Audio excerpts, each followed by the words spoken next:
పాఠమునకు మీ అందరికీ స్వాగతం. గత వారం మనం వివాహానికి సంబంధించి ప్రేమ మరియు దానికి సంబంధించిన వ్యవహారాలు ఏ విధంగా ఉంటుంది అని మొదటి భాగాన్ని చూసాం. గ్రహాలు, భావస్థానాల గురించి మనం తెలుసుకున్నాం. ఇవాల్టి పాఠంలో యాక్చువల్గా చెప్పాలంటే రెండవ భాగం చెప్పాలి. విద్యార్థులు కొంతమంది అడిగినటువంటి ప్రశ్న అధిక మాసం గురించి అడగడం జరిగింది. వాటి గురించి ఇవాల్టి పాఠంలో మనం చర్చించుకుందాం. ఎందుకంటే సోషల్ మీడియా అనేది ఎప్పుడైతే మనకు బాగా డెవలప్ అయిందో చిన్న చిన్న విషయాలు కూడా మనకు చాలా పెద్ద పెద్దవి కనిపిస్తాయి. ఒకప్పుడు ఈ అధిక మాసము, క్షయమాసము ఇవన్నీ కూడా పంచాంగాల్ని ఆచరణకు చూసే వారికి మాత్రమే అధిక మాసం అనేది గుర్తుండేది. సామాన్య జనులకు ఇది గుర్తుండేది కాదు. సోషల్ మీడియా వల్ల ఏమవుతుంది, ప్రతి ఒక్కరు కూడా ఏదో ఒక టాపిక్ గురించి సెర్చ్ చేయడం, టెక్స్ట్ ఎక్స్ట్రాక్ట్ చేయడం, ఒక వీడియో చేయడం, జనాలపైకి వదలడం. దీనివల్ల ఏమవుతుంది, మనకు చాలా విషయాలు తెలిసి వస్తాయి. At the same time clarity కూడా ఉండదు. ఒక్కొక్కసారి కన్ఫ్యూజ్ చేయడము ఇలాంటివి కూడా జరుగుతాయి. కాబట్టి ఇవాల్టి పాఠంలో మనం అధిక మాసానికి సంబంధించి జ్యోతిష్ శాస్త్రం అనేది ఏం చెబుతుంది, ధర్మశాస్త్రం ఏం చెబుతుంది, అధ్యాత్మ విజ్ఞానం ఏం చెబుతుంది, లౌకిక పరంగా ఇదేం చెబుతుంది, ఈ విషయాలకు సంబంధించిన ప్రశ్నలు, విద్యార్థులు అడిగినటువంటి ప్రశ్నలకు మనం ఇవాల్టి పాఠంలో వాటిని తెలుసుకునేటటువంటి ప్రయత్నాన్ని చేద్దాం.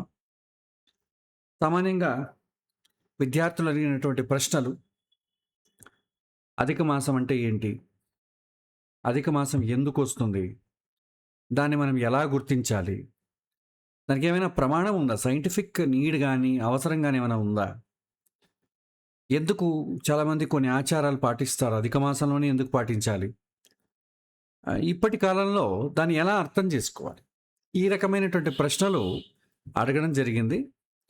ఆ ప్రశ్నల్లో ఉన్నటువంటి ఉద్దేశాన్ని గమనించి ఆ ప్రశ్నల్ని విడగొట్టి ఈ విధంగా డిస్కస్ చేయడానికి అనుగుణంగా ఇలా ఏర్పరచడం జరిగింది. ఇవాళ మనం ఈ ప్రశ్నలన్నిటికీ కూడా సమాధానం తెలుసుకునేటటువంటి ప్రయత్నం చేద్దాం. మొదట మనం ప్రశ్న ఒక వేసుకోవాలి. మనకి ఈ యొక్క గ్రహాలు కానివ్వండి, పంచాంగాలు కానివ్వండి, ఇవన్నీ దేనికి, కాలాన్ని గణించడానికేగా, కాలాన్ని తెలుసుకోవడానికి, కొలవడానికి. మనుషులు కాలాన్ని ఎలా కొలిచేవారు? ప్రారంభం నుంచి మనం చూస్తే ఇప్పుడు మనం చేసేది అంతే. మనకు సూర్యోదయం, సూర్యాస్తమయం, చంద్రుడి యొక్క తిథులు, తర్వాత ఋతువులు, నక్షత్రాలు, వీటిని బట్టే మనము సమయాన్ని మనం కొలవడం ప్రారంభిస్తాం. ప్రకృతి చలనాలను ఆధారంగా చేసుకొని వివిధ కాలమాన పద్ధతులు కూడా ఏర్పడ్డాయి. ఒకే పద్ధతి ఏం లేదు, చాలా పద్ధతులు ఉన్నాయి. అందులో మనం తెలుసుకునేది వచ్చి సౌరమానము, చాంద్రమానము, ఇక ప్రాచీన కాలంలో నక్షత్రమానము, భారస్పత్యమానము, సావనమానము, ఇప్పుడు మనం వ్యవహారంలో వాడేది వచ్చి గ్రిగోరియన్ క్యాలెండర్, దాన్ని కూడా ఒక మానం అని అనుకుందాం. ఓకే, ఇలా ఈ మానాలని మనం వాడేవాళ్ళం. సౌరమానం అంటే ఏంటి అంటే సూర్యుడి నుంచి కొలిచేది. సూర్యుడు ఒక రాశి నుంచి మరొక రాశికి వెళ్ళడానికి ఎంత సమయం పడుతుంది, దాన్ని మనం సంక్రాంతి అంటాం. ఒక సంవత్సరానికి ఎన్ని సంక్రాంతులు ఉంటాయి, వీటిని బట్టి గణిస్తామన్నమాట. ఈ సౌరమానాన్ని ఎందుకు వాడతారు అన్నట్టయితే వ్యవసాయానికి సంబంధించినవి, అగ్రికల్చర్ చేయాలంటే ఎప్పుడు వర్షం పడుతుందో తెలియాలి. ఆ వర్షం ఎప్పుడు పడుతుంటే మనకు ఋతువులు ఎప్పుడు వస్తాయో తెలియాలి. వాతావరణానికి అత్యంత ఉపయోగకరమైనటువంటి మాసం ఏది, ఋతువుల్లో తీసుకున్నట్టయితే దానికోసం మనం ఈ యొక్క సౌరమానాన్ని వాడతాం. అదేవిధంగా ఉగాది రోజు తీసుకున్నట్టయితే నవనాయకుల క్యాల్కులేషన్ కానివ్వండి, వర్షపాతం ఈ సంవత్సరం ఏ విధంగా ఉంటుంది, అవన్నీ కూడా మనకు సౌరమానం బట్టే తెలుస్తుంది. కాబట్టి మీకు చాలా పల్లెల్లో ఇప్పటికీ చాలామంది మీరు ఓల్డ్ ఏజ్ పీపుల్ని అడిగినట్టయితే ఎప్పుడు వర్షం వస్తుందంటే నక్షత్రాల పేర్లు చెప్తారు. ఏ ఋతువులో ముఖ్యం, గ్రీష్మ ఋతువు అంటే ఏంటి, వర్ష ఋతువు అంటే ఏంటి, ఏ మాసంలో ఏ ఋతువులో ఏ పంట వేయాలి అనేది బాగా తెలుస్తుంది వాళ్ళకి. కాబట్టి దీన్ని మన వాళ్ళు వాడేవాళ్ళు. రెండవది చాంద్రమానం అండి. సో చాంద్రమానంలో మనకు అమావాస్య నుంచి అమావాస్య వరకు లేదా పౌర్ణమి నుంచి పౌర్ణమి వరకు తిథులు ఉంటాయి. చంద్రుని యొక్క తిథి మరియు కళలను ఆధారంగా చేసుకునేటటువంటి పద్ధతిని చాంద్రమానం అంటాం. దీన్ని దేనికి వాడతామంటే వ్రతాలు, పండుగలు, పూజలు, మానసిక వ్రతాలు ఏవైనా ఉన్నట్టయితే దానికి వాడతాం. మనం అన్ని పండుగలు మెజారిటీ ఆచరించేవన్నీ కూడా చాంద్రమానాన్ని బట్టి. మనం అగ్రికల్చరు అవన్నీ కూడా సూర్యమానంతో అయితే, పండుగలు అవన్నీ కూడా చాంద్రమానంతో వాడతాం. తర్వాత ఇక నక్షత్రమానం అని ఉంటుంది. నక్షత్రాలను ఆధారంగా చేసుకొని కాలగణన, చంద్రుడు ఏ నక్షత్రంలో ఉన్నాడు. సో ఈ 27 నక్షత్రాల యొక్క చక్రం అనమాట. ఒక 1 మంత్ అంటే 27 డేసే వాళ్ళకి. ఇది దేనికి వాడేవాళ్ళంటే ప్రాచీన కాలంలో యజ్ఞాలు చేయడానికి, వేదకాల పరిశీలనకు, ముహూర్తానికి ఇవ్వడు మనం కూడా నక్షత్రమానాన్ని వాడతాం. ఏ నక్షత్రంలో పెళ్లి చేసుకోవాలి, నక్షత్రం ఎక్కువ ఇంపార్టెంట్, తిథి అంత ఇంపార్టెంటే కాదు. ఒక బిడ్డ పుట్టినా కూడా నక్షత్రం చాలా ఎక్కువ ఇంపార్టెంట్గా చూస్తాం. కాబట్టి నక్షత్రమానాన్ని వెనుకటికి వాడేవాళ్ళు. తర్వాత బారహస్పత్యమానం అని ఉండేది. సో గురుగ్రహం చలనాన్ని బట్టి, బృహస్పతి యొక్క చలనాన్ని ఆధారంగా చేసుకొని ఉపయోగించే పద్ధతి. గురువు ఒక రాశిలో సుమారు 1 సంవత్సరం ఉంటాడు. అంటే 12 రాశులకు 12 సంవత్సరాలు. ఒక సర్కిల్ తిరగాలంటే 12 సంవత్సరాలు పడుతుంది. 12 సంవత్సరాల చక్రం. కొన్ని ప్రాచీన సాంప్రదాయాలకి తర్వాత ధర్మం అనేది ఏ విధంగా ఉంటుంది, ఏ రూపంలో ఉంటుంది, ఎప్పుడు ధర్మం నశిస్తుంది, ధర్మానికి సంబంధించి కాలగణన చేయడానికి బారహస్పత్యమానం వాడేవాళ్ళు. ఇది వేదకాలపు ఋషులు వాడేవారు. ఈ యుగ ధర్మాన్ని, సంవత్సర ధర్మాన్ని తెలుసుకోవడానికి బారహస్పత్యమానాన్ని వాడేవాళ్ళు. తర్వాత సావనమానం అని ఉండేది. అంటే సావనమానం అంటే ఒక సూర్యోదయం నుంచి ఇంకొక సూర్యోదయం వరకు లెక్కించేటటువంటి మానం. దేనికి వాడేవాడంటే యజ్ఞాలు చేయడానికి, రోజువారీ పనులు చేయడానికి ఇది వాడేవాడు. సో ఈ విధంగా చాలా మానాలు ఉన్నాయండి. కానీ మనం ఎక్కువ ఉపయోగించే మానం వచ్చి సౌరమానము, చాంద్రమానము మాత్రమే. మిగతావన్నీ అకేషనల్గా వాడతాం. అది వాడకపోయినా కూడా మనకేం నష్టమేం లేదు. దాంట్లో చాలా సమస్యలు ఉన్నాయి. బట్ మనకు ఉన్నట్టుండి వచ్చేటటువంటి సమస్య ఏమి ఉండదు. ఇప్పుడు మనకు ఒక ప్రశ్న వస్తుంది. ఏంటంటే అధిక మాసం అనేది సౌరమానం మరియు చాంద్రమానాన్ని సమతుల్యం చేయడానికి ఏర్పడినటువంటి ఒక శాస్త్రీయ పరిష్కారము. అసలు సమస్య ఏంటి? ఈ అధిక మాసం అనేది ఎందుకు వస్తుంది? కలపాల్సిన అవసరం ఏంటి? దాని గురించి మనం చూద్దాం. మనం ఒక ఎగ్జాంపుల్ తీసుకుందాం. మనకు చంద్రమానం వచ్చి మూన్ బేస్ చేసుకుని ఉంటుంది. అంటే సీజన్స్ అనేది, ఋతువులంతా కూడా సూర్యుని బేస్ చేసుకుని ఉంటాయి. ఈ రెండింటిని మనం సింక్రొనైజ్ చేయడానికి 3 సంవత్సరాలకు ఒకసారి మనం అధిక మాసాన్ని యాడ్ చేస్తాం. ఇలా ఎందుకు అంటే ఒక చిన్న లెక్క చూద్దాం. సూర్యుడు ఒకసారి ఒక రౌండ్ తిరగడానికి మన జ్యోతిష్య ప్రకారం తీసుకుంటాం కాబట్టి సూర్యుడు 12 రాశులను తిరగడానికి 365.24 రోజులు పడుతుంది. అదే చంద్రుడు తిరగడానికి మీకు ఒక నెల అంటే చంద్రుడికి 29.5 డేస్ అండి. ఇంటూ 12 వేయండి, 354 డేస్ సుమారు వస్తుంది. ఒక సంవత్సరానికి సౌరమానానికి చాంద్రమానానికి ఉన్నటువంటి డిఫరెన్స్ ఏంటి? 11 డేస్ వస్తుంది. ఇలా ప్రతి సంవత్సరం కూడా 11 రోజులు మీకు డిఫరెన్స్ వస్తుంది. ఇప్పుడు 11 రోజులు డిఫరెన్స్ వస్తుంది కదా, ఈ డిఫరెన్స్ని మనం సరిచేయకపోతే ఏమవుతుంది అనే ప్రశ్న వేసుకోవాలి. మనం ఉదాహరణకి దీపావళి పండుగ చేసుకుంటాం. దీపావళి పండుగ మనం ఎప్పుడు జరుపుకుంటాం? నవంబర్లో జరుపుకుంటాం సామాన్యంగా. ప్రతి సంవత్సరం 11 రోజులు తగ్గుతుంది కదా, ఎందుకంటే దీపావళి పండుగ అనేది చాంద్రమాన పద్ధతి ద్వారా చేసుకుంటాం. అదే ఏమవుతుందంటే ప్రతి సంవత్సరం 11 రోజులు తగ్గింది అనుకోండి, 3 సంవత్సరాల తర్వాత దీపావళి పండుగ ఎప్పుడు వస్తుంది అంటే అక్టోబర్లో వస్తుంది. 6 సంవత్సరాల తర్వాత సెప్టెంబర్లో వస్తుంది. 9 సంవత్సరాల తర్వాత ఆగస్టులో వస్తుంది. 15 సంవత్సరాల తర్వాత జూన్లో దీపావళి పండుగ వస్తుంది. ఊహించుకోండి, జూన్లో దీపావళి పండుగ చేసుకుంటే ఎలా ఉంటుంది, జనవరిలో చేసుకుంటే ఎలా ఉంటుంది? ఇది చాలా ఊహించడానికి కష్టంగా ఉంటుంది. అంటే దీపావళి పండుగ ఎప్పుడు కూడా వర్షాకాలం తర్వాత చలికాలం ప్రారంభం అవడానికి ముందు వస్తుంది. ఒకవేళ మనం అధిక మాసాన్ని కరెక్ట్ చేయకపోతే, లేదా సోలార్ సిస్టమ్ లూనార్ సిస్టమ్ని సింక్రొనైజ్ చేయకపోతే మనకు పండుగలన్నీ గుర్తించడానికి కూడా వీలు పడనంతగా మారిపోతాయి. ఒక్కోసారి ఉగాది మీకు డిసెంబర్లో వస్తుంది, ఆగస్టులో వచ్చేస్తుంది ఉగాది పండుగ. కానీ ఉగాది పండుగ ఎప్పుడు రావాలి? వసంత ఋతువులో రావాలి, చెట్లు చిగురించేటటువంటి సమయంలో రావాలి. అలా కాకుండా వేరే మాసంలో వస్తే ఎలా ఉంటుంది? కాబట్టి మనం తెలుసుకోవాల్సింది ఏంటంటే, ప్రతి సంవత్సరం సుమారు 11 రోజులు షిఫ్ట్ అవుతుందండి. ఇది కరెక్షన్ చేయాలి. కరెక్షన్ చేయకపోతే మనకు గుర్తుపట్టడం కష్టం. పండుగలు మనం గుర్తుపట్టలేం. సో పండుగలకు మరియు ఋతువులకు ఉన్నటువంటి సంబంధాన్ని కోల్పోతాం మనము. కాబట్టి కరెక్షన్ ఖచ్చితంగా అవసరం. సో కరెక్షన్ లేకపోతే కొన్ని సంవత్సరాలతో పోల్చుకుంటే అన్నీ కూడా మారిపోతాయి. ఎప్పుడు ఏ పండుగ ఎప్పుడు వస్తుందో తెలీదు. ఋతువులతో ఉన్నటువంటి సంబంధం పూర్తిగా కోల్పోతాం. అదేవిధంగా వ్యవసాయము అంతే. ప్రాచీన భారతదేశంలో వ్యవసాయము, వర్షము, విత్తనం వేయడం, కోత కోయడం ఇవన్నీ కాలాన్ని బట్టి చేసేవాళ్ళు. ఒకవేళ పంచాంగం ఋతువులను సరిచేయకపోతే ఏమవుతుంది? రైతులు ఎప్పుడు విత్తనం వేయాలో తెలియదు. పండుగలు వ్యవసాయ చక్రానికి సరిపోవు. ఇలా చాలా సమస్యలు వస్తాయి. సో కాబట్టి దీన్ని మనం సింక్రొనైజ్ చేయడానికి 3 సంవత్సరాలకు ఒకసారి లేదా 2 సంవత్సరాలు 8 రోజులకు ఒకసారి మనం ఏం చేస్తాం? ఒక ఎక్స్ట్రా మంత్ని యాడ్ చేసి సౌరమానాన్ని, చాంద్రమానాన్ని సింక్రొనైజ్ చేస్తాం. అలా సింక్రొనైజ్ చేయడం వల్లనే పండుగలన్నీ కూడా ఏ ఋతువులో రావాల్సింది, ఏ మాసంలో రావాల్సింది కరెక్ట్గా వస్తుంది. అలా యాడ్ చేయకపోతే మీకు రాదు. కాబట్టి ఇదేంటంటాం, దీన్ని ఏమంటామంటే కేవలం ధార్మికమైనటువంటి కరెక్షన్ కాదు, ఇది నాగరికతకు సింక్రొనైజేషన్ మెకానిజం అంటాం. ఇది మనం గ్రెగోరియన్ క్యాలెండర్లో అంతే కదా. మనం లీప్ ఇయర్ ఏం చేస్తాం? ప్రతి ఒక్కసారి మనము గ్రెగోరియన్ క్యాలెండర్ దేనికి వాడతాం? స్కూల్కి వెళ్ళడానికి, ఆఫీసులకి, శాలరీకి, ఎగ్జామ్స్కి. గవర్నమెంట్ సిస్టమ్ అంతా కూడా గ్రెగోరియన్ క్యాలెండరే.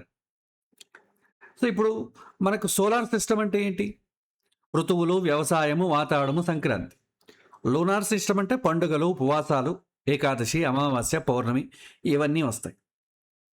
సో ఇప్పుడు మనం చూసామంటే నేటి మనిషి ఒకే కాలమానంలో జీవించడం లేదు.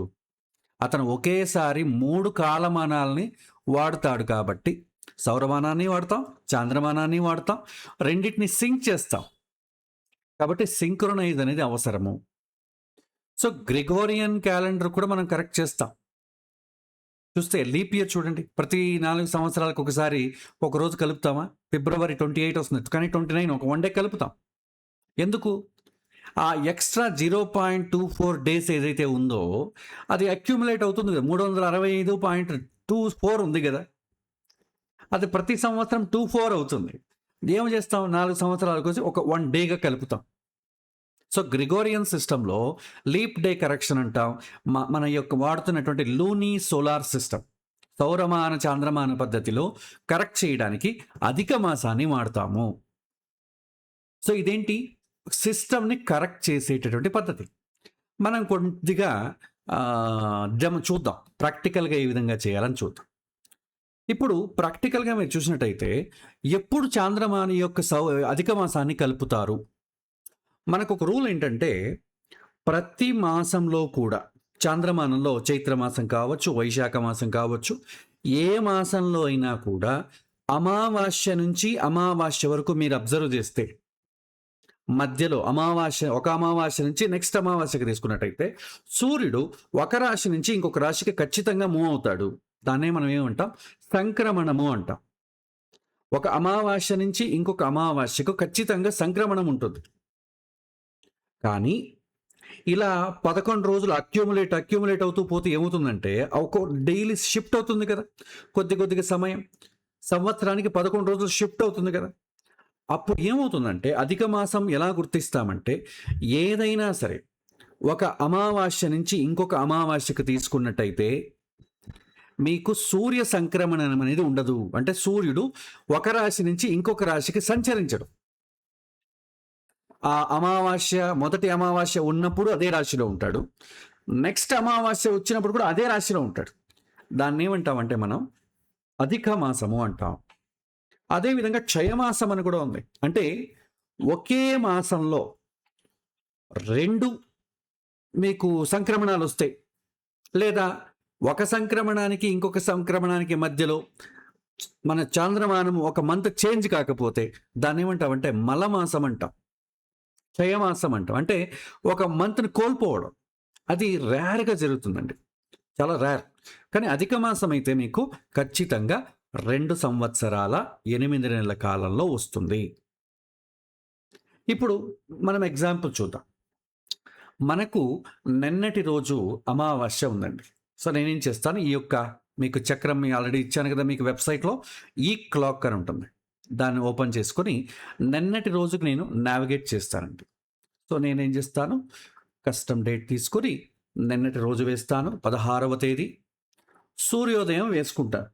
సో, 6:55 అనుకుందాం. So, jump to that date. ఇది నిన్నటి రోజండి. సో, కృష్ణపక్ష అమావాస్య ఉంది. ఎంతవరకు ఉంది? నిన్నటి రోజు 16వ తేదీ అంటే 17వ తేదీ తెల్లవారి 1 గంట 31 నిమిషాల వరకు ఉంది. అంటే నిన్న రాత్రి 1 గంట 31 నిమిషం వరకు కృష్ణపక్ష అమావాస్య ఉంది. ఇప్పుడు ఈ సమయంలో అమావాస్య తీసుకున్నాం కదా, సూర్యుడు ఎక్కడున్నాడో చూడండి. సూర్యుడి పైన మీరు జస్ట్ ఇలా పెట్టారనుకోండి, 0°59' అని కనిపిస్తుంది. లేదా దీన్ని చక్రం వైజ్ చార్ట్ వైజ్ కాబట్టి ఇక్కడ చార్ట్ అని ఉంటుంది. దాన్ని క్లిక్ చేస్తే ఇలా కనిపిస్తుంది.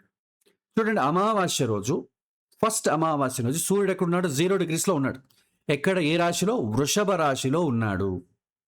ఇప్పుడు మీరు నావిగేట్ చేయండి.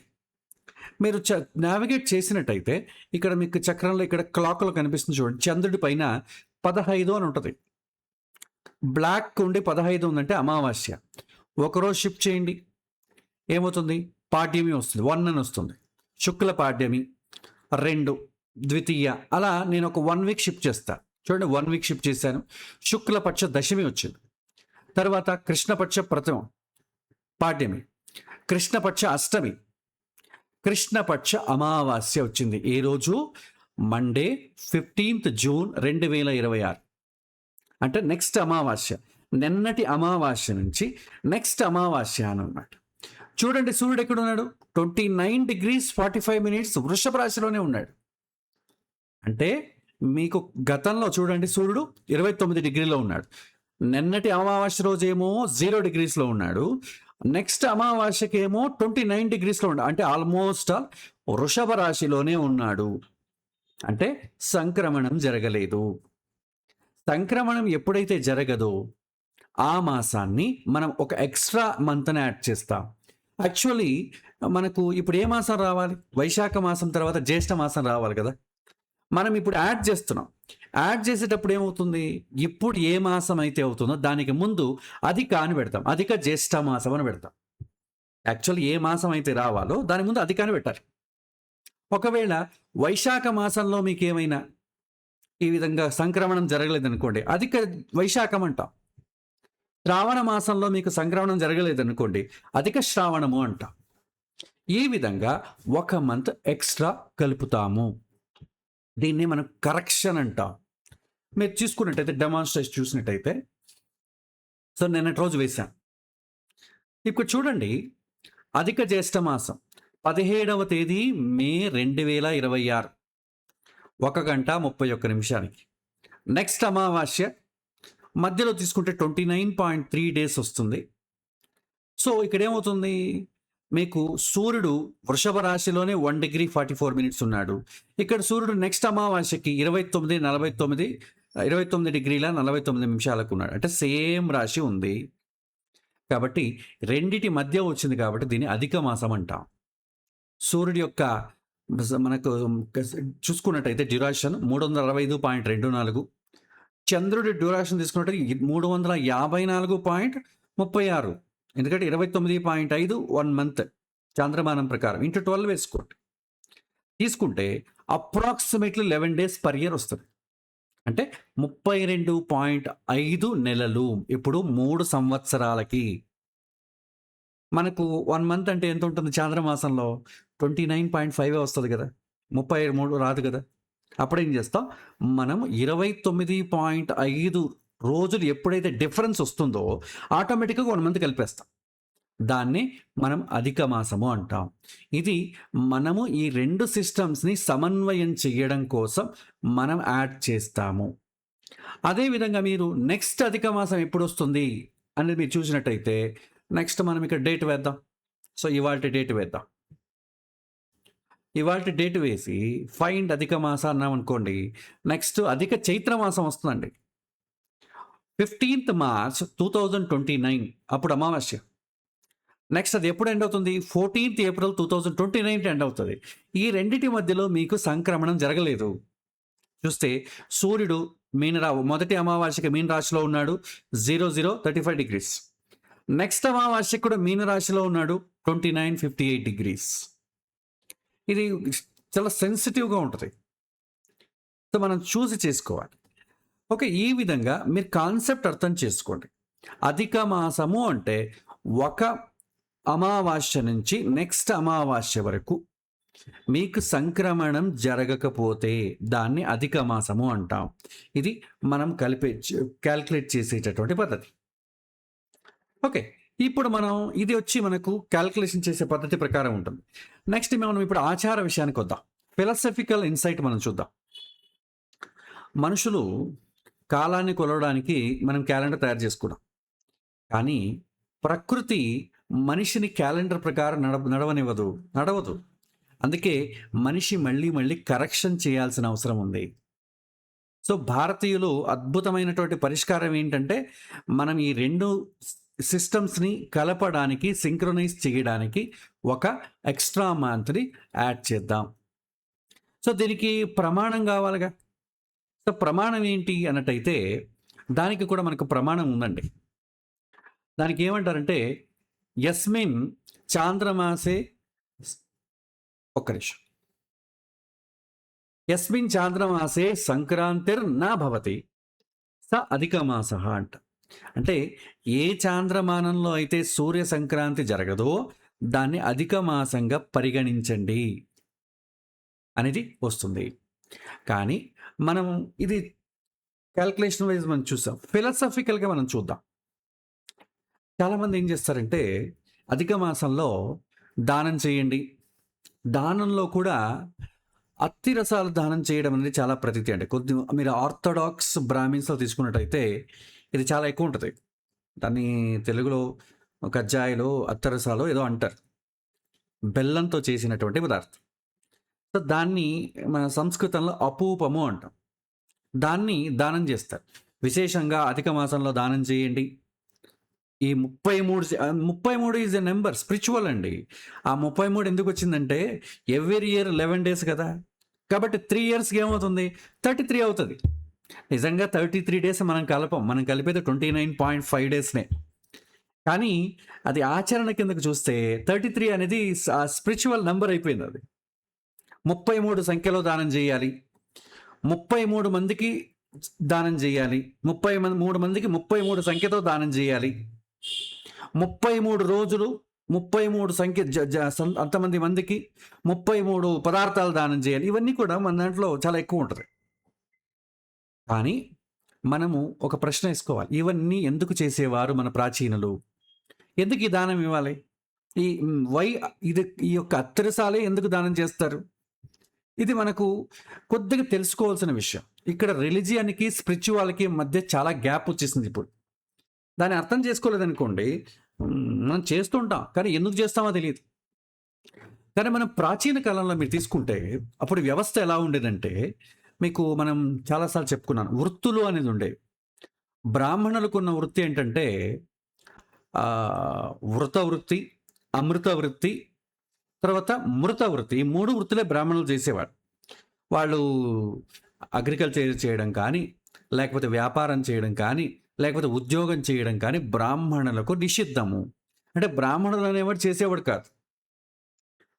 ఇప్పుడు దాంట్లో ముఖ్యంగా పాఠం చెప్పడం, లేదా యజ్ఞం చేయడం, లేదా శాస్త్రాలు చదువుకోవడం, నాలెడ్జ్ని ప్రిజర్వ్ చేయడం, ఎవరికి అవసరమో వాళ్ళకి షేర్ చేయడం, ఈ పనులు చేసేవాడు.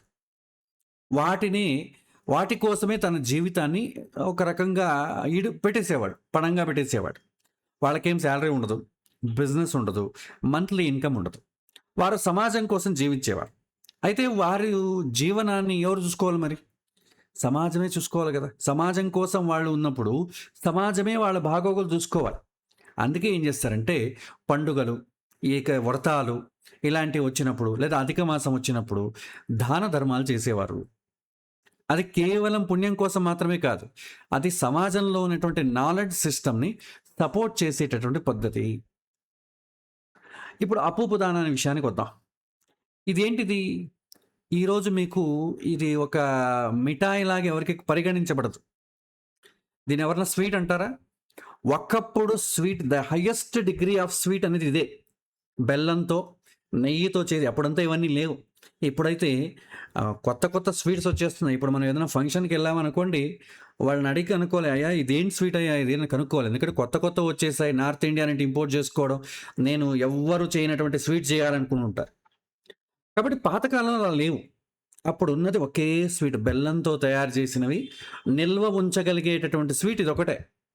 కాబట్టి చాలామంది దీన్ని సంతోషంగా తినేవారు. ఇవాళ మనం ఈ యొక్క దాన్నేమంటావు? జీడిపప్పుతో చేసినటువంటి స్వీట్‌ని మనం ఎంత హైయెస్ట్ డిగ్రీగా చూసుకుంటామో, వెనకటికి దీన్ని వాడేవారు. కాబట్టి అది ప్రత్యేకమైనటువంటి ఆహారము, పండుగ మిఠాయి, అరుదైనటువంటి ఆనంద పదార్థం అని అనుకోవచ్చు. ఆ కాలంలో ఎవరైనా ఈ యొక్క అత్తిరసాలను ఇచ్చారనుకోండి, అది ప్రేమను పంచుకోవడం లాంటిది. దాన్ని స్వీకరించి కుటుంబం కూడా చాలా ఆనందంగా ఉండేది. కానీ ఇప్పుడేమైంది? మనకు ఎప్పుడు స్వీట్ పైన ఆసక్తి వస్తుందండి? మీరు ఒక పండుగ తీసుకోండి. పండుగ పైన మీకు ఇంట్రెస్ట్ ఎప్పుడొస్తుంది? పండుగ అన్నప్పుడు ఇంట్లో విశేషంగా తీపి పిండి వంటలు చేస్తారు. అవి తినాలి. ఎందుకంటే నార్మల్ రోజు రోజు ఉండవు అవన్నీ. పండుగ అయితే కంపల్సరీ చేస్తారు. కాబట్టి పండుగ ఎప్పుడొస్తుందా అని కాచు కూర్చునేవారు. ఎందుకంటే అప్పుడు నార్మల్ రోజుల్లో పిండి వంటలు ఉండేవి కావు. ఇవాళ దొరికినట్టు బయట హోటల్స్ అవన్నీ ఉండేవి కావు. ఎవరింట్లోనూ చెయ్యరు. కాబట్టి ఖచ్చితంగా పండుగ కోసం వెయిట్ చేసేవాళ్ళు. ఇవాళ ఎవరు వెయిట్ చేస్తున్నారు పండుగ కోసం? మీకు ఈ 360 రోజులు మీకు అన్నీ దొరుకుతాయి. అన్ని పదార్థాలు దొరుకుతాయి. ఇప్పుడు మనసులో నాకు ఇలా తినాలనిపించింది. ఇమ్మీడియేట్‌లీ బయటకెళ్ళి తినేసి వచ్చేస్తాం. అలాంటప్పుడు పండుగ కోసం ఎవరు వెయిట్ చేస్తారు? అందుకే పండుగలో కూడా ఇప్పుడు ఎవరికీ సంతోషాలు అవన్నీ ఏం లేవు. ఎందుకంటే మనం పండుగలో ఏదైతే అనుభవిస్తామో అదంతా కూడా మనం 360 రోజులు మనం కోరుకోవచ్చు. కాబట్టి ఇంక పండుగ అని దేనికంటాం మరి? విశేషం ఏముంటది? ఏముండదు. పరిస్థితి బాగా మారిపోయింది. స్వీట్స్ ఎక్కడైనా దొరుకుతాయి. లైఫ్ స్టైల్ మారింది. జనాలకు కూడా డయాబెటిస్ బాగా పెరిగిందండి. కాబట్టి స్వీట్స్‌ని ఎవరు తింటారు? ప్రాచీన కాలంలో అయితే తినేవాళ్ళు, అరిగించుకునేవాళ్ళు. ఇప్పుడు ఎవ్వరు తినేవాళ్ళు లేరు. ప్రజల యొక్క అవసరాలు మారిపోయాయి. ఈ కాలంలో ఇదేమంత స్వీట్ కాదు. కాకపోతే ఇవాళ కూడా మనం ఇదే ఇస్తాం. ప్రాచీన కాలంలో మీరు దానం ఇచ్చారనుకోండి, ఇంటిల్లి పాది సంతోషపడి పేర్లు చెప్పుకొని తినేవాడు. ఇప్పుడు మీరు ఇచ్చారనుకోండి, వాళ్ళ ఇంట్లోనే కావాల్సినంత షుగర్ ఉంటుంది. పైగా ఇది స్వీట్ కానే కాదు ఇప్పుడు. పక్కన పడేస్తారు. లేకపోతే ఎవరికైనా ఇచ్చేయడము, సంతోషపడడం అనేది ఉండదు. మనం ఏదైనా దానం ఇచ్చామనుకోండి, అవతల వ్యక్తికి సంతోషం కలగాలి. అలాంటి దానం ఇవ్వాలి. కాబట్టి మనం పాతకాలం పద్ధతిని ఆచరిస్తున్నాం, మర్చిపోతున్నాం. పాతకాలంలో బ్రాహ్మణులకి గోవులు దానం చేసేవాళ్ళు, గుర్రాలను దానం చేసేవాళ్ళు, అగ్రహారాలు ఇచ్చేవాళ్ళు. ఇప్పుడు ఎవరైనా ఇస్తున్నారా? ఇవ్వడానికి వీలవుతుందా? కుదరదు. ఇప్పుడు ఇవ్వాలంటే ఏదో ఒక దక్షిణ ఇవ్వడమో, ఒక తాంబూలమో, ఒక టెంకాయ ఇవ్వడమో జరుగుతుంది. అంతేగాని అగ్రహాలు ఎవరైనా ఇస్తున్నారా? బంగారం ఎవరైనా ఇస్తున్నారా? ఎవరు ఇవ్వట్లేదు. ఎందుకంటే కాలాన్ని బట్టి మనం మార్చుకున్నాం కదా పరిస్థితి. స్వీట్ విషయంలో కూడా మనం మార్చుకోవాల్సి వస్తుంది. కానీ కొన్ని దాంట్లో మనము పాతకాల పద్ధతిని అలాగే ప్రిజర్వ్ చేసి పెట్టుకున్నాం. మంచిదే. పాతకాలంలో ప్రిజర్వ్ చేయడం మంచిది. కానీ అది అట్ ద సేమ్ టైం ఉపయోగం ఉండాలి. ఉపయోగం లేకుండా పాతదే ఆచరిస్తానంటే ప్రయోజనం ఏమీ ఉండదు. ఇది మనం తెలుసుకోవాల్సి. ఇవాల్టి కాలంలో అవసరమైంది ఏంటి? స్వీట్ల కన్నా స్వీట్స్ నుంచి వచ్చినటువంటి డయాబెటీస్‌ని తగ్గించుకోవడానికి మందులు అవసరం. ఎడ్యుకేషనల్ సపోర్ట్ అవసరం. మెంటల్ సపోర్ట్ అవసరం. ఇలాంటివి చేయాలి. కానీ మనం ఏం చేస్తున్నాం? అవసరం లేకపోయినా కేవలం సాంప్రదాయం కోసం అదే పాత రూపాన్ని మెకానికల్‌గా రిపీట్ చేస్తున్నాం. ఇది మనం ఆలోచించాల్సిన విషయం. ఇక్కడ మనం అడగాల్సిన ప్రశ్న ఏంటంటే, ధర్మం యొక్క ఉద్దేశ్యం ఏంటి? రూపమా? లేక ఉపయోగమా? భగవద్గీత ఏం చెప్తుందో చూద్దాం. భగవద్గీతలో మనకు 17వ అధ్యాయంలో 3 శ్లోకాలు వస్తాయండి. సాత్విక దానము, రాజస దానము, తామస దానము అని వస్తుంది. భగవద్గీత అనేది సనాతన ధర్మం గురించి చెప్తుంది. అంటే ఏ కాలంలో అయినా, అది కృతయుగం కావచ్చు, త్రేతాయుగం కావచ్చు, కలియుగం కావచ్చు, అన్ని యుగాలలోనూ ఆచరించదగినటువంటి ధర్మము, అందరూ ఆచరించదగినటువంటి ధర్మం. దాన్ని మనం ఏమంటాం? సనాతన ధర్మం అంటాం. అదేం చెప్తుంది? దానం చేయమంటే దాతవ్యమితి యద్దానం దీయతేనుపకారిణే దేశే కాలే చ పాత్రే చ తద్దానం సాత్వికం స్మృతం. సాత్విక దానం అంటే ఏంటి? సో దానం చేయడం కర్తవ్యం అనే భావంతో ఉండడం, దానం చేసిన తర్వాత వాళ్ళ దగ్గర నుంచి ఎటువంటి ఫలాపేక్షను నిరీక్షించకుండా ఉండడం, ఆశించకుండా ఉండడం, ఆ దానం చేసేవాడు ఎలిజిబిలిటీ ఉండాలి. దీన్ని పొందడానికి అతను యోగ్యుడా అది తెలుసుకోవాలి. ఎప్పుడు దానం చేయాలి, ఆ సమయం కూడా చాలా ఇంపార్టెంట్. తర్వాత ఎక్కడ దానం చేయాలి, అది కూడా చాలా ఇంపార్టెంట్. ఈ 3 ఎవడైతే ఫాలో అవుతాడో దాన్ని ఏమంటాం? మనం సాత్విక దానం అంటాం. ఇప్పుడు తీసుకొచ్చే దానాలను చూడండి. యోగ్యమైనటువంటి వ్యక్తికి ఇస్తున్నామా? అన్నదానం చేస్తున్నాం. ఎవరికి చేయాలి? అన్నదానానికి ఎలిజిబిలిటీ ఉన్నవాడు ఎవరు? ఆకలితో ఉన్నవాడు. మీరు అన్నదానం చేస్తున్నారు కదా, వాళ్ళకి ఆకలి ఉందని మనం నిర్ధారించుకోగలమా? నిర్ధారించుకోలేము. బంధువులను పిలిచారనుకోండి, ఇంట్లో బాగా టిఫిన్ చేసి వస్తారు. పాపం మనం ఇంకా పేదరికంతో ఆకలితో ఉన్నవాడిని మనము లోపల కూడా మీలాంటి వాళ్ళకంతా దానం చేయం మేము. మంచి దానం చేయాలనుకో ఒక స్టేటస్ ఉండాలి. మీరంతా కూడా బయట నిలబడండి, అంతా ఏమైనా మిగిలితే మీకు వేస్తామంటారు. ఆకలితో ఉన్నవాడికి ఏమో మిగిలితే వేస్తామంటాం. మనం చేసే అన్నదానం ఏమో వాడికి అసలు అవసరమే ఉండదు. సో ఇలాంటి దానాలు ఇది సాత్విక దానం కిందికి రాదు. ఒకప్పుడు బ్రాహ్మణులు డబ్బును సేకరించుకునేవాళ్ళు కాదు. వాళ్ళ జీవితం అంతా కూడా జ్ఞానం కోసమే పెట్టేవాళ్ళు. సంగ్రహించడం, సేవ్ చేసుకోవడం, వ్యాపారం చేయడం, సేవింగ్స్ ఇవన్నీ ఉండేవి కావు. కాబట్టి వాళ్ళకు పేదరికంలోనే ఉండేవాళ్ళు. డబ్బుతో మీరు పోల్చుకుంటే పేదరికం. జ్ఞానంతో వాళ్ళంత శ్రీమంతులు ఇంకెవరు లేరు. బట్ డబ్బుతో పోల్చుకుంటే పేదరికం. ఎందుకంటే వాళ్ళకి అవసరం లేదు, వాళ్ళు ఎక్కడ చేయరు కాబట్టి డబ్బు ఉండేది కాదు. అప్పుడు మనం ఏం చేసేవాళ్ళు? ఏమన్నా దానం చేయాలన్నా ఆ బ్రాహ్మణుడి ఇంటికి వెళ్ళి అతనికి కొంచెం ధనం ఇవ్వడము, పేదరికాన్ని పోగొట్టుకోవడానికి, లేదా బేసిక్ నీడ్స్ని అతని నుంచి బయటపడి సహాయంగా ఉంటుందని డబ్బు ఇచ్చేవాళ్ళము, అగ్రహారాలు ఇచ్చేవాళ్ళము, కూరగాయలు ఇచ్చేవాళ్ళము, బట్టలు ఇచ్చేవాళ్ళము. అది అప్పటికి సరిపోయింది. ఇప్పుడు ఏ బ్రాహ్మణునైనా మీరు తీసుకోండి, ఇలాంటి పరిస్థితి ఉందా? బ్రాహ్మణులు కూడా చక్కగా ఉద్యోగాలు చేసుకుంటున్నారు, బ్రాహ్మణులు వ్యాపారం చేసుకుంటున్నారు. అసలు చేసే పౌరోహితం అంట, పౌరులకు హితాన్ని తెలిపేవాడు. అదే మనం ఒక వ్యాపారంగా మార్చేసుకున్నాం. కాబట్టి డబ్బు లేదు అనేవాడు లేనే లేడు ఈ యొక్క దీంట్లో. చాలా తక్కువ ఉండొచ్చు, అతని యొక్క అవసరాలకు తగినంత ఉండకపోవచ్చు, కానీ డబ్బు లేకుండా ఎవరూ లేరు బ్రాహ్మణుల్లో. మరి మీరు ఎలా దానం చేయాలి? మనం ఇప్పుడు శాస్త్రంలో పండుగలా కూడా పాతకాలం బ్రాహ్మణులు చేసేవాళ్ళు, ఇప్పుడు మనం అదే చేసేద్దాం అన్నారనుకోండి, ఏమవుతుంది? ఒకప్పుడు అనుకూలమైంది, ఒకప్పుడు సాత్విక దానమైంది, ఇప్పుడు రాజస దానం అవుతుంది. ఇంకా కొన్ని రోజులు పోతే తామస దానం కూడా అయిపోతుంది. ఎవడికి అవసరం లేదో వాడు తీసుకుంటూ ఉంటాడు. దాన్ని ఏమవుతుంది? తామస దానం అంట. సో ఇప్పుడు రాజసదానం విషయానికి వస్తే భగవద్గీత ఏం చెప్తుందంటే, యత్తు ప్రత్యుపకారార్థం ఫలముద్దిశ్య వా పునః దీయతే చ పరిక్లిష్టం తద్దాన రాజసంస్మృతం అంటాం.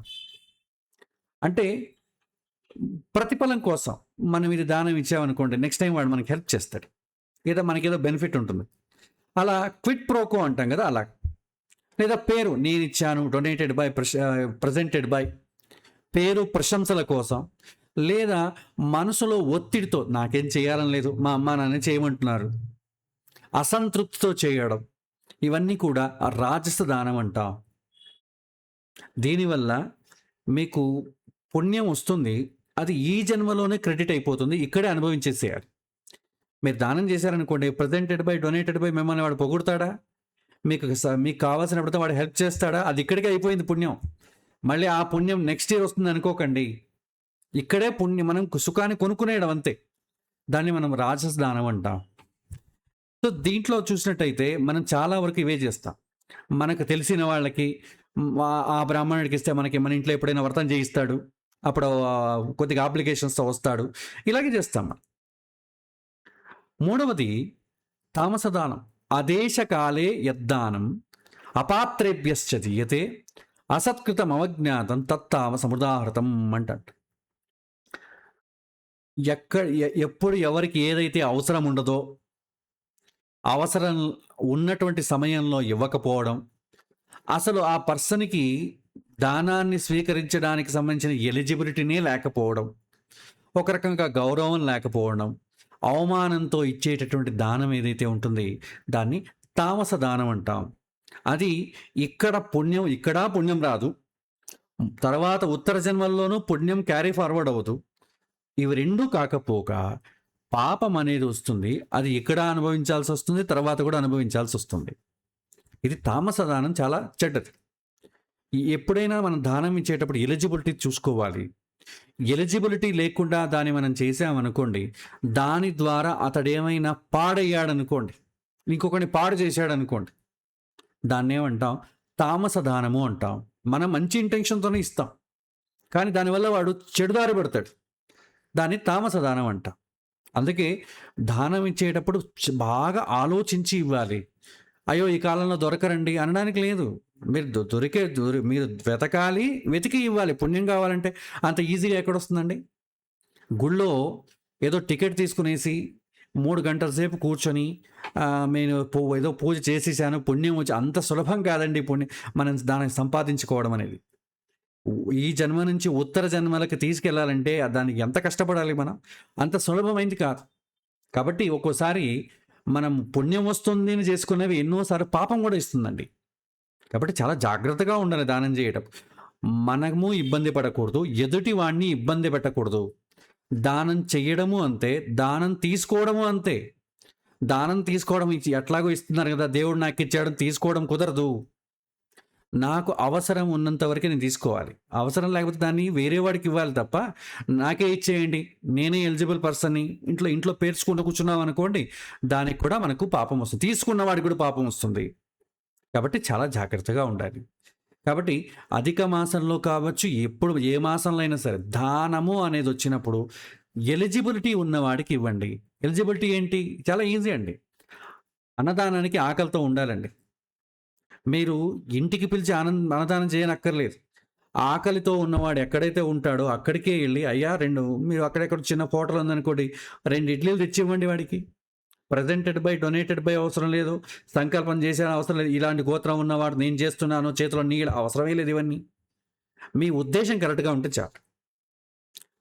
పాపం ఏదో ఎడ్యుకేషన్ కోసం ఇబ్బంది పెడుతున్నాడు, డబ్బు ఇవ్వకండి, ఏదో ఫీజు కట్టండి, లేదా బుక్స్ తీసి ఇవ్వండి, అతనికి ఏమవుతో అది ఇవ్వండి.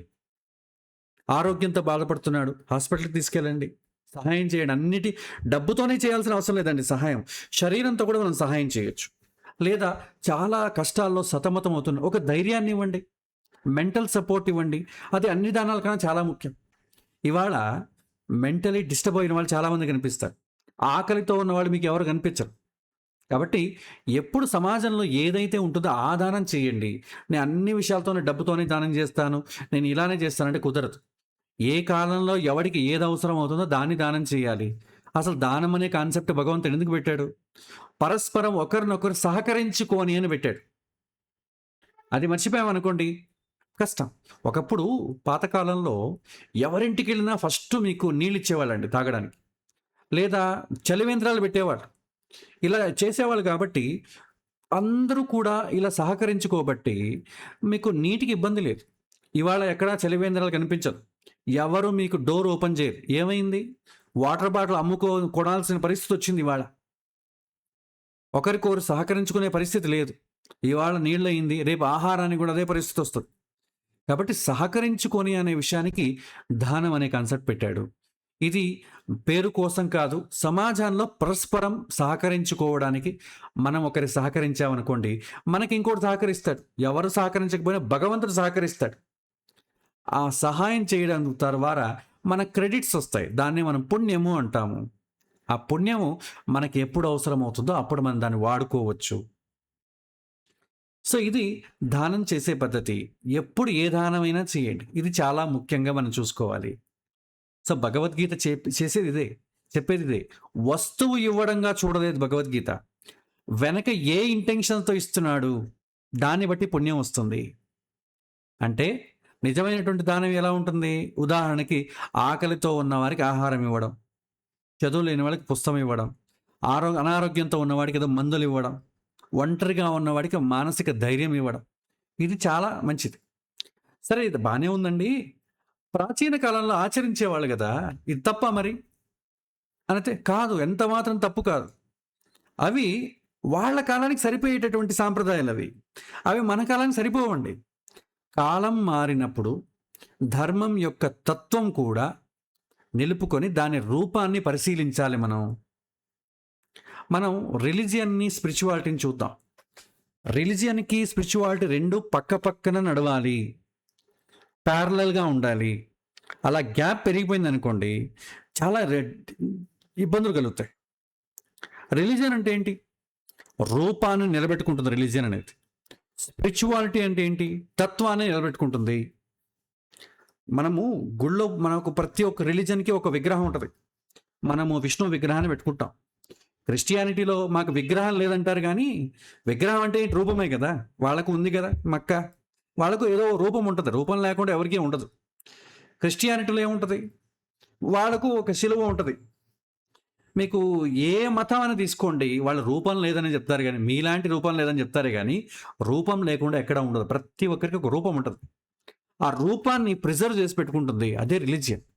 కాపాడుతుంది. స్పిరిచువాలిటీ ఏం చెప్తుంది? ఆ రూపం ద్వారా నువ్వు తెలుసుకోవాల్సింది ఏంటని చెప్తుంది.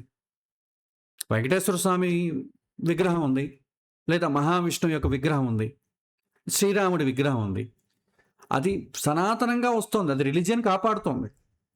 కానీ రాముడిని చూసినప్పుడు నీకేం గుర్తు రావాలి? రాముడిని చూడగానే రాముడు ఎలా బతికాడు? ఆయనకున్న గుణాలు గుర్తు రావాలి. విష్ణువు యొక్క గుణాలు గుర్తు రావాలి. ఎందుకంటే డైరెక్ట్‌గా దేవుడిని చూసినవాడు ఎవరు లేరండి. ఆ గుణాలని బట్టి ఆయన ఎలా ఉంటాడని చిత్రాన్ని గీయడం గానీ, విగ్రహాన్ని చెక్కడం గానీ జరిగింది. కాబట్టి అది చూసినప్పుడు మనకి ఏం కలగాలి? వాళ్ళ గుణాలను గుర్తు రావాలి. అలా గుణాలు గుర్తు రాకుండా అభిషేకం చేసేద్దాం. పూల అన్ని పూలను కోసుకొచ్చి పైన వేసేద్దాం. నైవేద్యం పెట్టేద్దాం. పంచేద్దాం. ఇదేమవుతుంది? మీకు రిలిజియన్‌నే వెళ్ళిపోతుంది. కానీ స్పిరిచువాలిటీ లింక్ తెగిపోతుంది. తత్వం యొక్క ఎందుకోసం చేస్తున్నాం అనేది డిస్కనెక్ట్ అయిపోతుంది. సో రిలిజియన్ ఎలా చెప్పొచ్చు? 33 దానం చేయండి అని చెప్పొచ్చు ఈ అధిక మాసం. స్పిరిచువాలిటీ ఏం చెప్తుంది? ఈరోజు ఎవరికి ఏది అవసరం ఉంది దాని దానం చేయమని చెప్తుంది. కాబట్టి ఇది చాలా ముఖ్యం. ఎప్పుడైనా సరే అధిక మాసం కావచ్చు, పండుగలప్పుడు కావచ్చు, ఎప్పుడు లేదా ఏమైనా పితృకార్యాలప్పుడు కావచ్చు, దానం అన్నప్పటికీ చాలా ఆలోచించి చెయ్యాలి. తర్వాత ఒక ప్రశ్న అడుగుతారండి చాలామంది. ఈ అధిక మాసంలో ఎందుకంటే పెళ్ళిళ్ళు కానీ, ఉపనయనాలు కానీ, అక్షరాభ్యాసాలు కానీ, గృహప్రవేశం ఎందుకు చేయకూడదు? చాలామంది చేయరు. శూన్యమాసం అంటారు. ఎందుకు చేయకూడదండి అని అంటారు. దాన్ని మనం చూద్దాం. అది అధిక మాసం శుభమా అశుభమా? పెళ్ళి ఎందుకు చేయరు? ఇది బాగానే ఉంది. కానీ ఇది భయదృష్టితో కాదు, తత్వదృష్టితో మనం తెలుసుకోవాలి. మనం మొదట క్లారిఫై చేసుకోవాలి. అధిక మాసం శుభమా అశుభమా? దీన్నే మనం ఏమంటామంటే, కొద్దిగా శాస్త్రం విషయాలకు వెళ్తే పురుషోత్తమ మాసం అంటాం. ఈ మాసంలో రికమెండ్ చేసేది ఏంటంటే జపం చేయండి, ధ్యానం చేయండి, పారాయణం చేయండి, దానం చేయండి. ఇవన్నీ చేస్తే చాలా శుభకరం అండి అంట. మరి పెళ్ళిళ్ళు, గృహప్రవేశాలు మాత్రం ఎందుకు అవాయిడ్ చేస్తారు మరి? ఎందుకు చేయకూడదు? దానికి కొన్ని కారణాలు ఉన్నాయండి. మొదటి కారణం ఏంటంటే, ఇది క్యాలెండర్ కరెక్షన్ పీరియడ్ అంట. టైమ్ సింక్రొనైజేషన్ మంత్ అంట.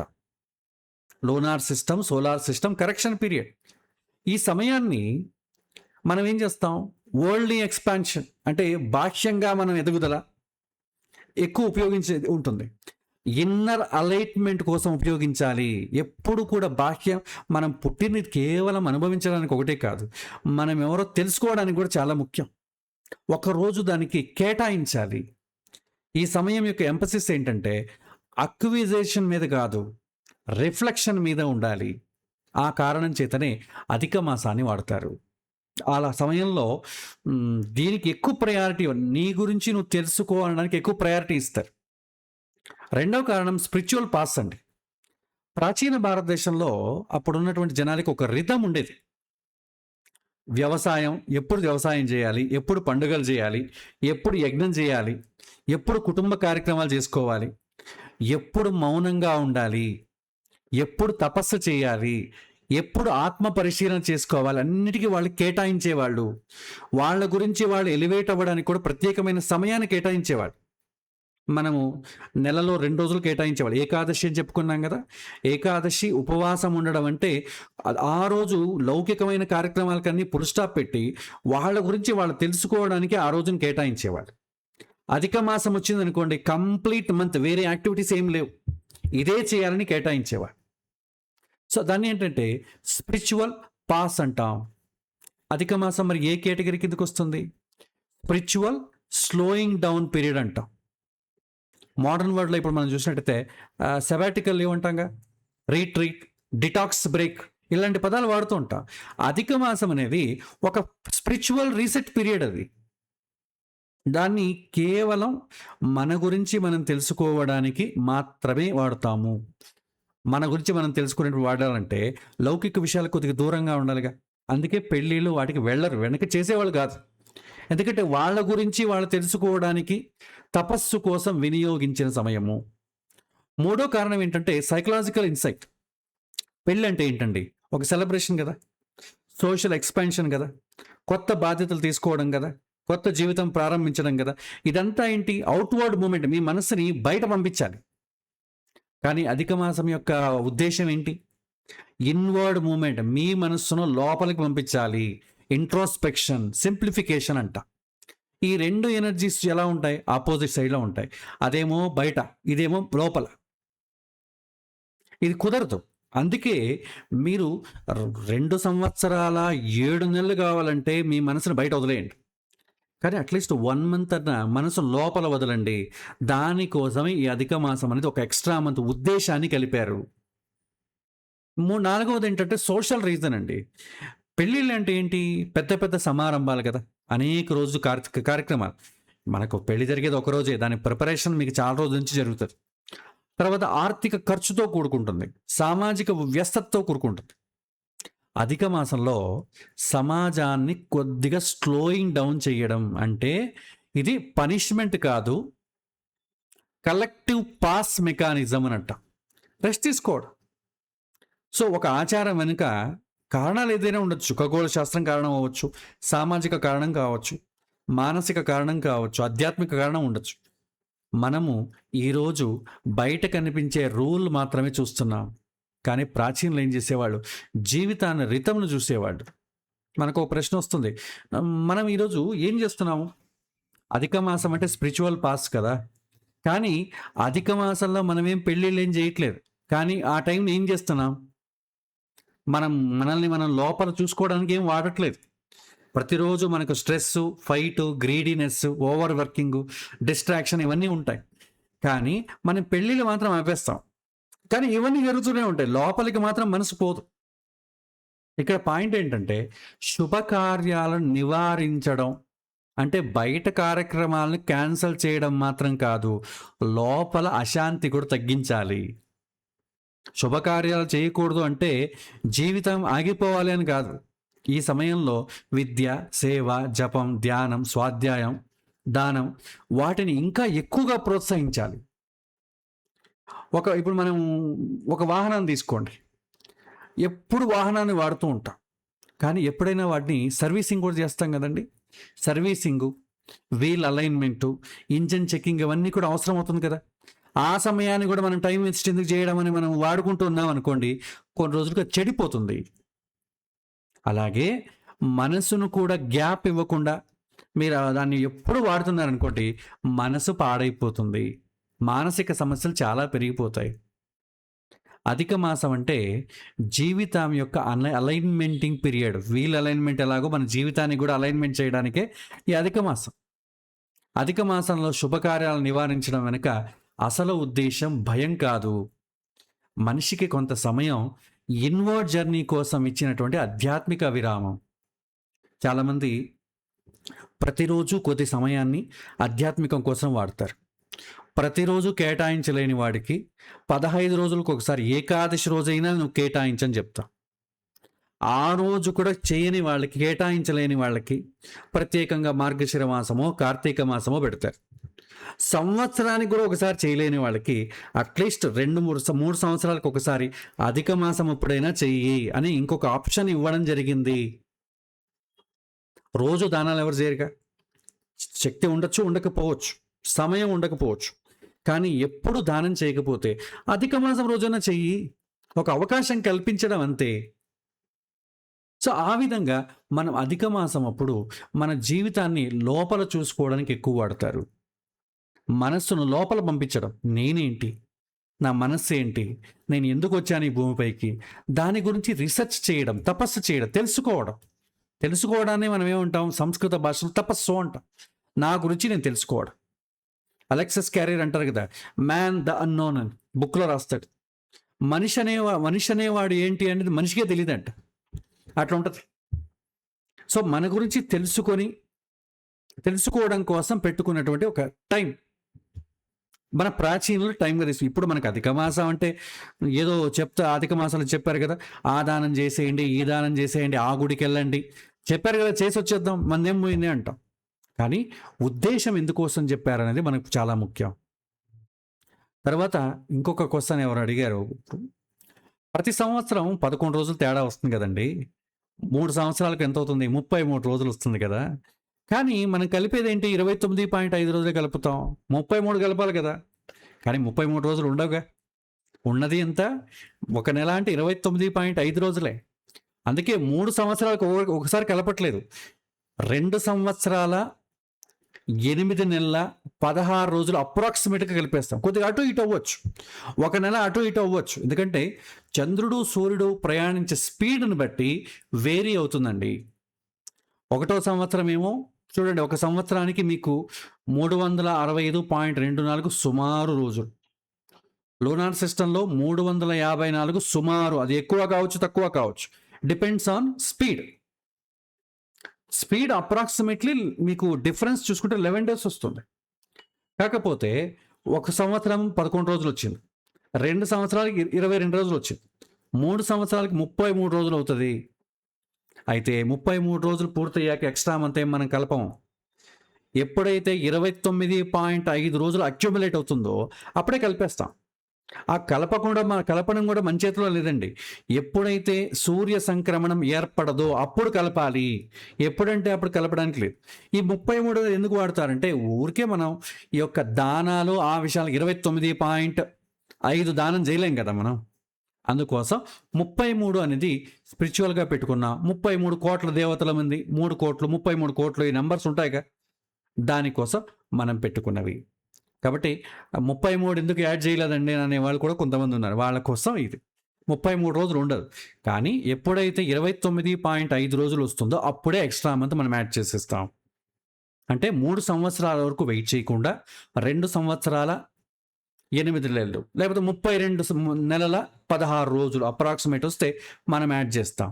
అప్పుడు ఎప్పుడు యాడ్ చేస్తాం, సంక్రమణం ఎప్పుడైతే జరగదో 2 అమావాస్యల మధ్య అప్పుడు మనం యాడ్ చేస్తాం. ఇది అధిక మాసానికి సంబంధించిన ఇన్ఫర్మేషన్ అండి. సో నన్ను చాలామంది అడిగినటువంటి ప్రశ్న, ఒకసారి ఇవాళ అధిక మాసం కాబట్టి ఈ సందర్భంలోనే చెప్తే గుర్తుంటుంది. అట్లీస్ట్ నెక్స్ట్ అధిక మాసం వచ్చింది అనుకోండి, ఈ విషయాలు గుర్తుండాలి. అధిక మాసం అంటే ఇది జస్ట్ కరెక్షన్ అనేది తెలియాలి. రెండవది, ఆచరణ అనేది స్పిరిచువాలిటీ రిలీజన్కి దగ్గరగా ప్యారలల్గా ఉండాలి. కేవలం మనం వెనక ఉన్నటువంటి ఉద్దేశాన్ని మనం ఆలోచించకుండా ప్రవచనాలు చెప్తారా చేసేసామనుకోండి, కొద్ది రోజులకు మూర్ఖత్వం పెరిగిపోతుంది. ఎందుకంటే ఇప్పుడు చూడండి, మన పిల్లలు వాళ్ళకి చేయాలనే ఉత్సాహం లేదు, ఎందుకంటే మెకానికల్గా చేయడానికి వాళ్ళు ఇష్టపడరు, ఇంట్రెస్ట్ రావాలంటే ఏం చేయాలి, ఎక్స్ప్లెయిన్ చేయాలి, ఎందుకోసం చేస్తున్నాం అనేది ఎక్స్ప్లెయిన్ చేయాలి. అలా చేస్తే మన పిల్లలు కూడా వింటారండి. సో నెక్స్ట్ జనరేషన్ కూడా ఒక క్లారిటీ కావాలంటే మనము ఎందుకు ఆచరిస్తున్నామో తెలుసుకొని ఆచరించాలి, వాళ్ళకు కూడా మనం ఎక్స్ప్లెయిన్ చేయాలి. అప్పుడే దీని యొక్క ఉపయోగం అనేది ఉంటుంది. సో ఇది ఇవాల్టి పాఠం అండి. ఇవాల్టి పాఠంలో మీకు ఏవైనా ప్రశ్నలు ఉంటే కూడా ఒక 10-15 నిమిషాల పాటు మీరు అడగొచ్చు. శ్రీకృష్ణ అర్పణమస్తు.